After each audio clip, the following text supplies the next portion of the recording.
प्राचीन भारत में उज्जैनी के महान सम्राट राजा विक्रमादित्य अपनी न्यायप्रियता और बुद्धिमानी के लिए प्रसिद्ध थे।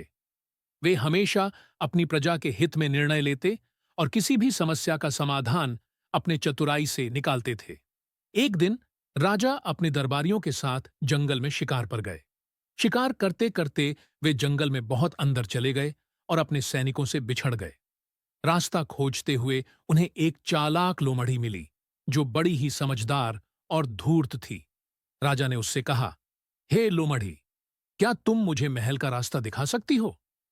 लोमड़ी ने चालाकी से उत्तर दिया, महाराज, मैं आपको रास्ता दिखा सकती हूं, लेकिन बदले में मुझे एक इनाम चाहिए। राजा मुस्कुराए और बोले, क्या इनाम चाहती हो? लोमड़ी ने चतुराई से कहा, मैं चाहती हूं कि आप मुझे अपने दरबार की सबसे बुद्धिमान मंत्री बना दें। राजा को यह सुनकर हंसी आ गई। उन्होंने सोचा कि यह तो एक मजेदार परीक्षा होगी। उन्होंने कहा, ठीक है, अगर तुम मुझे सही सलामत महल तक पहुंचा दोगी तो मैं तुम्हारी बुद्धिमानी की परीक्षा लूंगा। यदि तुम सफल रही तो मैं तुम्हारी इच्छा पूरी कर दूंगा। लोमड़ी ने अपनी सूझबूझ से राजा को जंगल के सुरक्षित रास्ते से बाहर निकाला।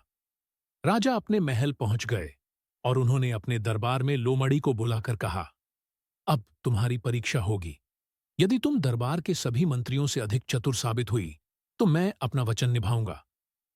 राजा ने एक कठिन प्रश्न पूछा, लोमड़ी, बताओ कि सबसे तेज दौड़ने वाली चीज क्या है? दरबारी सोच में पड़ गए। कुछ बोले घोड़ा, कुछ बोले हवा, लेकिन लोमड़ी मुस्कुराई और उत्तर दिया, महाराज, सबसे तेज दौड़ने वाली चीज है सोच।